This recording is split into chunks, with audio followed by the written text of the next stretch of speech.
마태복음 13장의 말씀을 저와 우리 성도님들이 한 절씩 교독하도록 하겠습니다.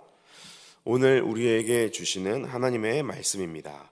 그날 예수께서 집에서 나가사 바닷가에 앉으심에 큰 무리가 그에게 모여들거늘 예수께서 배에 올라 앉으시고 온 무리는 해변에 서 있더라. 예수께서 비유로 여러 가지를 그들에게 말씀하여 이르시되 씨 뿌리는 자가 뿌리러 나가서 새 더러는 그에게 부러짐에 새들이 와서 먹어버려. 더러는 흙이 얇은 돌밭에 떨어짐에 흙이 깊지 아니하므로 곧 싹이 나오나 위에 말랐고, 더러는 가시떨기 위에 떨어짐에 가시가 자라서 기운을 막았고, 더러는 좁은 밭에 떨어짐에 어떤 것은 100배 어떤 것은 60배 어떤 것은 30배의 결실을 하였느니라. 귀 있는 자는 들으라 하시니라. 제자들이 예수께 나와 이르되 어찌하여 그들에게 비유로 말씀하시나. 대답하여 이르시되 천국의 비밀을 아는 것이 너희에게는 허락되었으나 그들에게는 아니었나이다. 나니 무릇 있는 자는 마다 넉넉하게 되되 자는 없는 것도 빼앗기리라. 그러므로 내가 그들에게 비유로 말하는 것은 그들이 보아도 보지 못하며 들어도 듣지 못하며 깨닫지 못함이니라.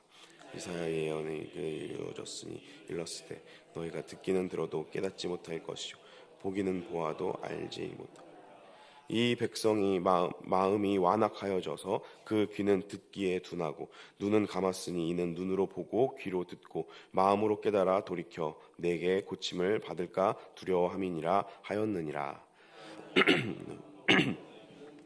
복이 또 내가 진실로 너희에게 이르노니 많은 선지자와 의인이 너희가 보는 것을 보고자 하여도 보지 못하였고 너희가 듣는 것을 듣고자 하여도 듣지 못하였느니라. 그런즉 씨 뿌리는 비유를 들으라. 아무나 천국 말씀을 듣고 깨닫지 못할 때는 악한 자가 와서 그 마음에 뿌려진 것을 빼앗나니 이는 곧 길가에 뿌려진 자요 돌밭에 뿌려졌다는 것은 말씀을 듣고 즉시 기쁨으로 받되 그 속에 뿌리가 없어 잠시 견디다가 말씀으로 말미암아 환난이나 박해가 일어날 때에는 곧 넘어지는 자요 가시떨기에 뿌려졌다 하면 말씀을 들으나 세상의 염려와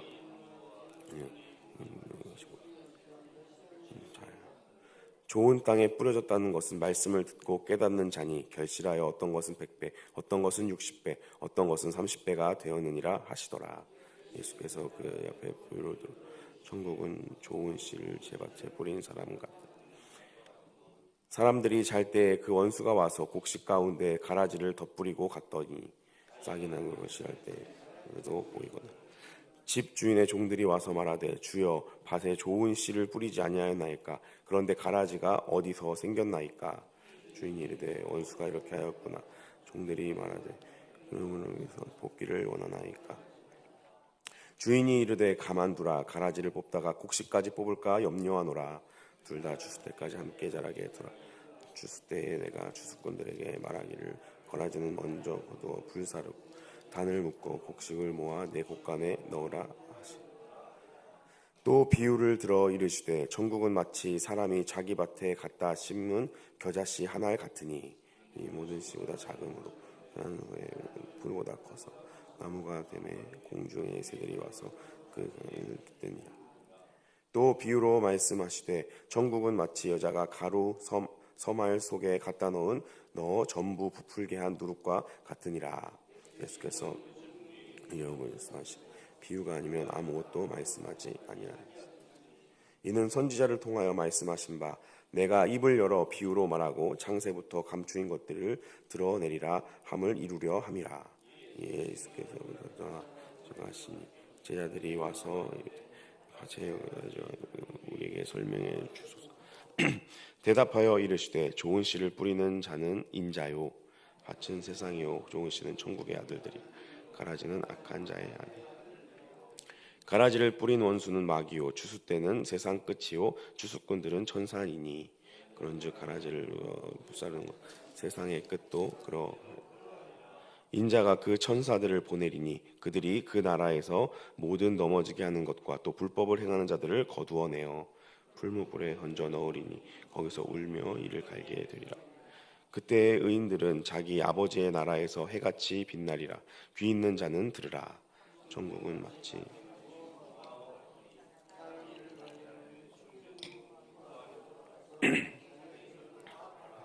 그 밭을 사느니라. 또 천국은 마치 좋은 진주를 구하는 장사와 같으니 좋은 진주를 발견하며 가서 자기 소유를 다 팔아 그 진주를 사느니. 또 천국은 마치 바다에 치고 각종 물고기를 모는 그물과 같으니 그물에 가득하여 앉아서 좋은 것은 그릇에 잡고 못된 것은 버리는. 세상 끝에도 이러하리라. 천사들이 와서 의인 중에서 악인을 갈라내어 불못불에 던져넣으니 이는 가리라. 이 모든 것을 깨달았느냐 하시니 대답하되 그러하오이다. 예수께서 이르시되 그러므로 천국에 지자된 서기관마다 그것을 곳간에 내오는 집주인과 같으니라. 예수께서 이 모든 비유를 마치신 후에 그곳을 떠나서 회당에서 가르치시니 그들이 놀라 이 사람의 이 지혜와 이런 능력이 어디 있냐. 이는 그 목수의 아들이 아니냐. 그 어머니는 마리아, 그 형제들은 야고보, 요한, 시몬, 유다라 하지 않느냐. 그 너희들이 우리와 함께 하지 않느냐. 예수를 배척한지라. 예수께서 그들에게 말씀하시되 선지자가 자기 고향과 자기 집 외에서는 존경을 받지 않음이 없느니라 하시고 그들이 믿지 않음으로 말미암아 거기서 많은 능력을 행하지 아니하시니라. 아멘. 오늘 마태복음 13장 말씀을 통하여서 하나님께서 주시는 은혜를 함께 나누려고 합니다. 오늘 이 마태복음 13장의 말씀은 하나님 나라의 비밀을 예수님께서 여러 가지 비유들을 통하여서 우리에게 말씀하시는 것입니다. 그래서 예수님께서 우리에게 주시는 비유의 이야기들을 통하여서 하나님 나라의 비밀에 대해서 함께 나누도록 하겠습니다. 첫 번째로 등장하는 비유는 1절부터 23절까지에 나오는 씨 뿌리는 자의 비유입니다. 예수님을 통하여서 하나님 나라의 씨앗이 이 땅에 떨어졌고 그 하나님의 씨앗으로 말미암아 예수님을 통하여서 영원한 생명이 우리의 삶 가운데 시작된다라는 것을 비유를 통하여서 이렇게 말씀하고 계십니다. 그런데 이 비유에서 우리가 눈여겨보아야 할 것은 하나님의 나라는 굉장히 좋은 것이고 우리 모두가 다 사모하는 것이지만 강권적으로 강력하게 폭력적으로 임하는 것이 아니라 굉장히 인격적으로 임한다라는 것을 우리가 볼 수 있습니다. 농부가 씨를 뿌려서 씨 뿌리는 자가 씨를 뿌려서 얻고자 하는 것이 무엇이겠습니까? 열매를 거두기를 원하지 않겠습니까?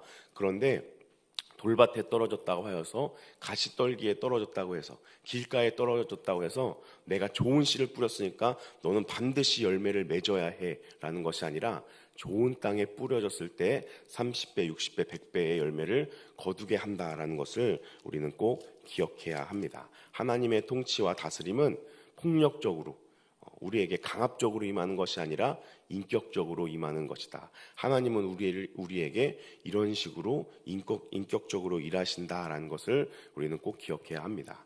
그러면서 예수님께서 왜 그러면 이렇게 비유로 말씀하시는지에 대해서 이야기하십니다. 35절의 말씀을 보면 비유로 말씀하심은 비밀을 말하는 것이기 때문인데 이 비밀은 드러나는 비밀이다라고 우리에게 분명히 말씀해주고 계십니다. 그래서 12절 말씀을 보면 12절 말씀 제가 읽어드리겠습니다. 무릇 있는 자는 받아 넉넉하게 되되 없는 자는 그 있는 것도 빼앗기리라. 아멘. 볼 사람은 보고 들을 사람은 들고 그렇지 못한 사람은 점점점 더 없어지게 된다라고 예수님께서 분명하게 말씀하고 계십니다. 오늘 우리 이 새벽 예배의 자리에 나오신 우리 모든 동강교회 성도님들에게는 귀 있는 자는 하나님의 말씀을 들으라. 하나님의 말씀을 듣고 깨닫는 놀라운 은혜와 축복이 가득가득 넘쳐나게 되시기를 예수님의 이름으로 축복합니다. 그래서 이 씨 뿌리는 비유를 통하여서 우리가 알 수 있는 것은 이 비유는 하나님의 말씀을 듣는 일 그리고 하나님의 말씀을 들어서 깨닫는 일과 관련이 되어 있는 비유다라고 알 수가 있습니다. 그래서 듣는다는 것에는 인내하는 것이 포함이 됩니다. 20절, 21절 말씀을 통하여서 살펴볼 수 있는 것처럼 돌밭에 떨어지거나 이 가시떨기에 있는 땅에 떨어진 열매는 씨는 열매를 맺지 못하는 것을 통하여서 듣는다는 것은 인내하는 것이 꼭 포함이 된다라는 것을 우리는 살펴볼 수가 있습니다. 사랑하는 우리 동강교회 성도 여러분, 하나님의 이 복음의 말씀은 결국 그 사람의 본질을 드러나게 합니다. 내가 돌밭인지 가시떨기에 있는 밭인지 아니면 좋은 밭인지를 하나님의 말씀이 우리에게 드러나게 하신다라는 것을 우리는 꼭 기억해야 합니다. 그런데 우리가 여기서 한 가지 주목해야 할 것은 그럼 나는 돌밭과 같은 인생이구나, 나는 가시떨기와 같은 인생이구나, 아니면 나는 길가에 있는 길과 같은 그런 마음밭이구나 라고 실망하고 낙담할 것이 아니라, 이 지금 씨 뿌리는 자는 어떤 일을 하는 사람일까요? 농부입니다. 농부가 하는 일이 무엇이죠? 안 좋은 땅을 개경하는 일입니다. 돌밭에 있는 돌들을 치우는 일이며, 가시떨기가 자라는, 잡초들이 자라는 밭에 가라지와 이런 모든 것들을 다 솎아내고 좋은 밭을 만드는 것이 농부의 일이라는 것을 우리는 꼭 기억해야 합니다. 하나님께서 우리의 마음에 있는 돌들을 치워주실 줄로 믿습니다. 우리의 마음 가운데 있는 가시떨기들을 다 솎아내실 줄로 믿습니다. 안 좋은 땅인, 안 좋은 밭인 나를 좋은 땅으로 개경하여서 그곳에 하나님 나라의 말씀을 심으시고 하나님 나라의 열매들이 가득가득 맺혀질 수 있도록 우리의 삶 가운데 농부로서 신실하고 열심히 최선을 다하여 일하실 것을 우리가 기대하고 사모했으면 좋겠습니다. 그래서 오늘 이 자리에 나오신 우리 모든 성도님들은 하나님의 말씀을 듣고 이 하나님 나라의 귀한 말씀이 마음밭에 심겨지고 새겨져서 하나님께서 원하시는 아름다운 열매들이 우리의 삶 가운데 가득가득 맺혀지기를 예수님의 이름으로 축복합니다.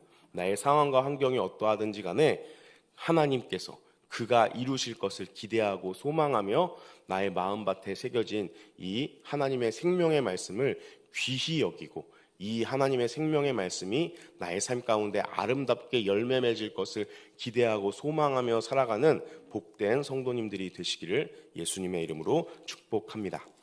23절부터 30절까지의 말씀을 보면 알곡과 가라지의 비유가 나옵니다. 그래서 이 알곡과 가라지가 같은 밭에 함께 자란다라고 하나님께서 우리에게 말씀해주고 계십니다.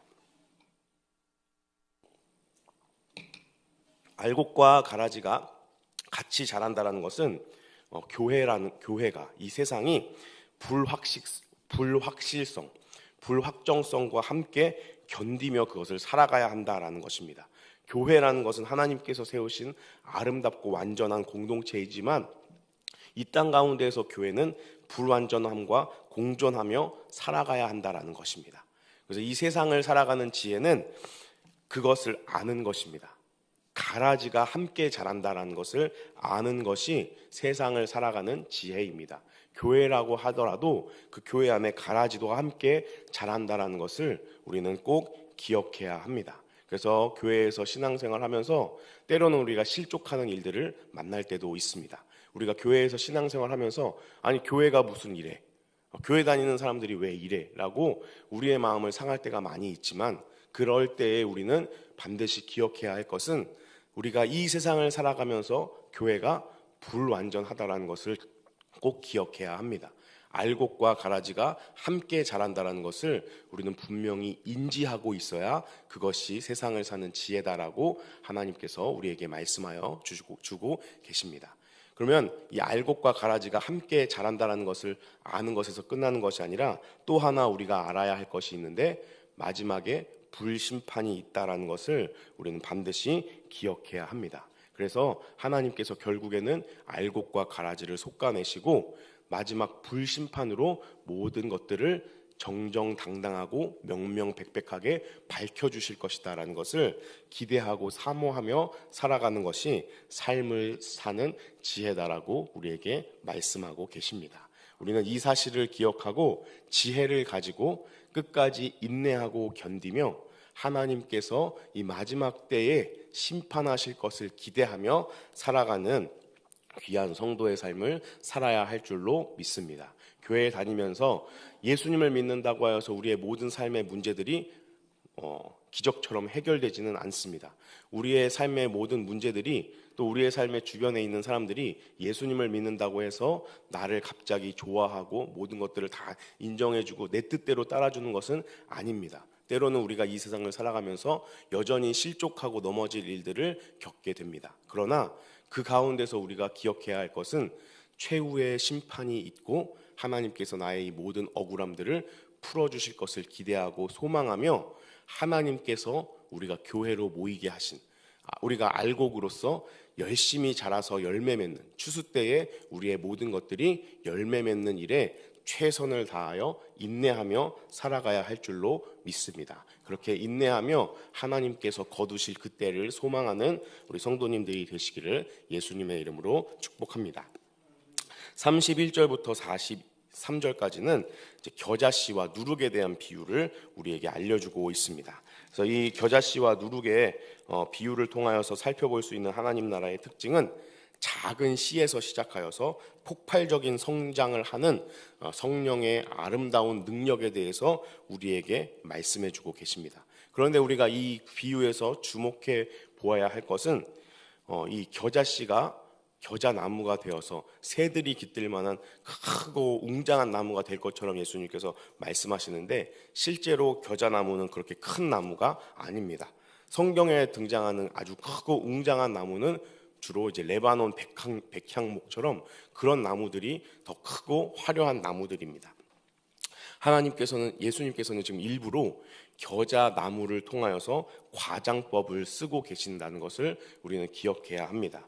왜 이렇게 예수님께서 과장하여서 겨자나무에 빗대어서 하나님 나라를 이야기하시느냐? 하나님 나라라는 것은 그럴듯하지 않은 모양새로 계속될 것이기 때문에 그렇습니다. 처음에는 겨자씨처럼 작고 나중에도 겨자나무와 같이 그렇게 별로 크고 웅장하지 않지만, 그러한 볼품없는 모습 속에서 공중의 새들이 깃드는 하나님 나라다운 큼이 있는 곳이 하나님 나라다라는 것을 예수님께서는 우리에게 말씀하고 계십니다. 그래서 이 겨자씨 비유와 함께 나오는 이 누룩 역시도 마찬가지입니다. 이 하나님 나라의 그럴듯하지 않은 모양으로 계속됨을 강조하는 표현입니다. 왜냐하면 이 누룩이라는 것은 당시 이스라엘 사람들에게 부패의 이미지, 좀 안 좋은 이미지, 부정적인 이미지를 갖고 있는 그런 단어이기 때문에 그렇습니다. 그래서 무교절을 지키면서는 누룩을 다 제거해 버려야 하는 그러한 삶의 패턴들이 이스라엘 백성들에게 있었습니다. 그런데 예수님께서는 지금 오늘 비유를 통하여서 그러한 부정적인 이미지를 가지고 있는 누룩을 통하여서 하나님 나라를 우리에게 빗대고 계십니다. 의도적으로 하시는 것입니다. 왜냐하면 하나님 나라는 볼품없는 모양 속에서도 하나님 나라다운 큼을 가지고 있는 것이 하나님 나라의 비밀이기 때문에 그렇습니다. 사랑하는 우리 동관교회 성도 여러분, 우리의 인생도 마찬가지라고 생각합니다. 우리가 세상에서 잘 나가는 사람일지 아닐지 우리는 모릅니다. 하지만 이러한 연약하고 내가 보기에도 하나님께서 쓰기에는 내 인생이 별 볼 일 없는 것 같은데 라는 이런 나를 통하여서 하나님 나라가 이루어진다는 사실을 꼭 기억하시기를 바랍니다. 우리 동관교회 역시도 마찬가지라고 생각합니다. 우리 동관교회가 크고 웅장한 성전을 자랑하고 많은 성도님들이 모이는 그런 멋지고 휘황찬란한 교회는 아니지만, 이러한 웅장하지 않고 그럴듯하지 않은 모양 속에서도 하나님 나라가 주님의 몸된 이 교회를 통하여 이 땅 가운데 계속될 줄로 믿습니다. 겉모습에 현혹되는 것이 아니라 하나님 나라는 하나님 나라다운 큼의 그 존재의 의의가 있다는 것을 기억하시기를 바랍니다. 그리고 바라고 소원하기는 우리 동관교회와 우리 모든 성도님들의 삶이 이 하나님 나라다운 큼으로 웅장한 삶이 되기를 예수님의 이름으로 축복합니다. 그래서 많은 새들이 깃드는 그런 아름다운 하나님 나라로서 이 땅 가운데 계속 존재하고 쓰임받는 우리 모두가 되기를 예수님의 이름으로 축복합니다. 그 다음으로 나오는 비유는 이제 보화와 진주에 대한 비유입니다. 이 비유는 44절부터 46절까지 나오는데요, 하나님 나라의 우연성에 대해서 우리에게 이야기해주고 계십니다. 기대하지 않았던 곳에서 만나게 되는 은혜, 뜻밖의 만남을 통하여서 이루어지는 것이라는 것을 우리에게 강조하고 있습니다. 그런데 여기서 우리가 분명하게 봐야 할 것은 그 기대치 않은 인생 가운데에 전 재산, 전 인생을 투신하는 일이 벌어진다라는 것을 우리는 꼭 기억해야 합니다. 이 감추인 보화를 만난 사람들은 자신의 모든 것들을 다해 그 보화를 위하여 살아간다라는 것을 성경은 우리에게 분명하게 말씀하고 계십니다. 감추인 보화를 만난 사람들은 인생에 큰 변화를 만나게 된다. 이제는 다른 것이 아니라 그 감추인 보화를 위해, 큰 진주를 위해, 좋은 귀한 진주를 위해 살아간다는 것을 우리는 성경을 통하여서 배울 수 있습니다.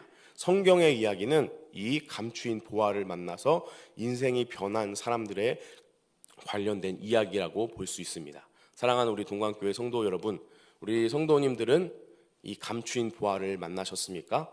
이 땅 가운데에 감추어져 있는 예수 그리스도라는 크고 아름답고 존귀한 보물을 만나셨습니까?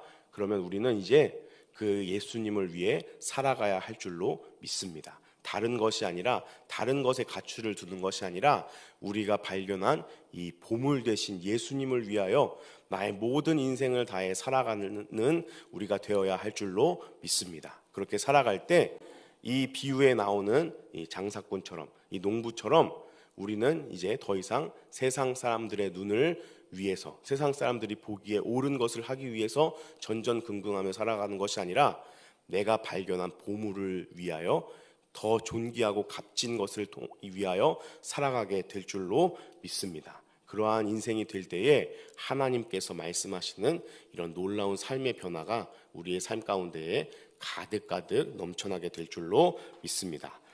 이제 그 이후로 나오는 비유는 이제 그물과 가라지 비유와 또 이제 하나님 나라의 비밀이 되신 예수 그리스도를 통하여서 47절부터 58절까지의 말씀 가운데 예수님께서 여러 가지 비유들로 이 하나님 나라를 설명하는 모습을 우리가 볼 수가 있습니다.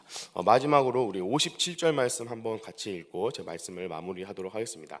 57절 말씀 같이 한번 읽어보겠습니다. 시작. 예수를 배척한지라.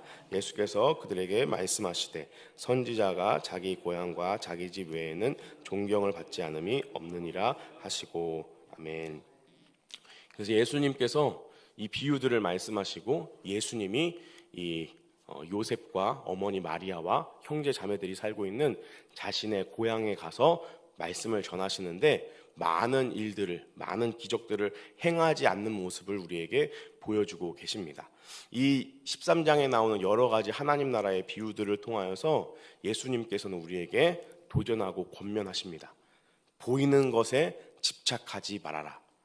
예수님께서 우리에게 말씀하시는 것은 이 세상을 우리가 살아가지만 세상에 보이는 것들을 위해, 세상에 보이는 것들에 집착하며 살아가지 말아야 할 것을 우리에게 분명하게 말씀하고 계십니다. 왜냐하면 하나님 나라는 그럴듯한 모양에 있는 것이 아니라 하나님의 능력에 있는 것이기 때문에 그렇습니다. 이 하나님의 나라는 보이는 나라가 아니라 보이지 않는 영원한 나라라는 것을 우리는 반드시 기억해야 합니다. 또한 우리는 힘이나 세력에 집착해서는 안 됩니다. 하나님 나라는 놀라운 강압적이고 폭력적인 강력한 힘에 있는 것이 아니라 하나님의 능력에 있다는 것을 우리는 꼭 기억해야 합니다. 그래서 우리는 보이지 않는 이 기독교의 본질에 집중하고 우리가 그것에 주목해야 할 줄로 믿습니다.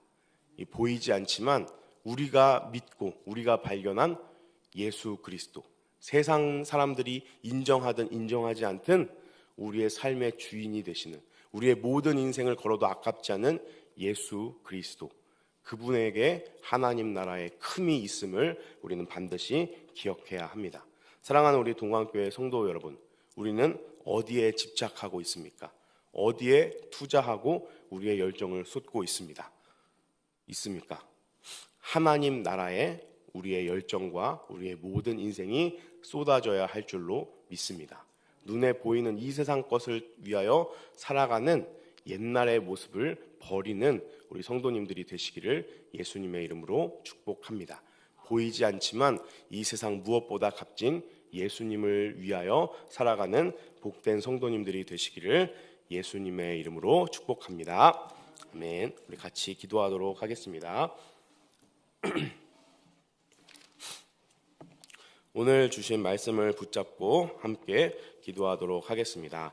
그리고 우리 교회를 위해서 함께 기도해 주시기를 바랍니다. 우리 담임 목사님과 원로 목사님, 교육자들과 직분자들을 위해 기도해 주시고, 특별히 여러 가지 아픔과 슬픔을 만난, 또 몸에 여러 가지 질병으로 고통받고 있는 우리 교회 성도님들을 위해서 함께 마음을 모아 기도해 주시기를 바랍니다. 그렇게 우리가 서로 위하여 기도하며 나아갈 때에 주님의 몸된 교회로서의 귀한 축복이 우리를 통하여, 이 동강교회를 통하여 이 세상에 따뜻하게 전하여질 줄로 믿습니다. 그리고 우리 나라를 위하여, 또 우리 세계에서 열심히 선교하고 계시는 선교사님들을 위해서 함께 기도해 주시고 각자의 기도 제목을 붙잡고 기도했으면 좋겠습니다. 우리 주여 한번 부르시고 함께 기도하신 후에 자유롭게 기도하고 돌아가도록 하겠습니다. 주여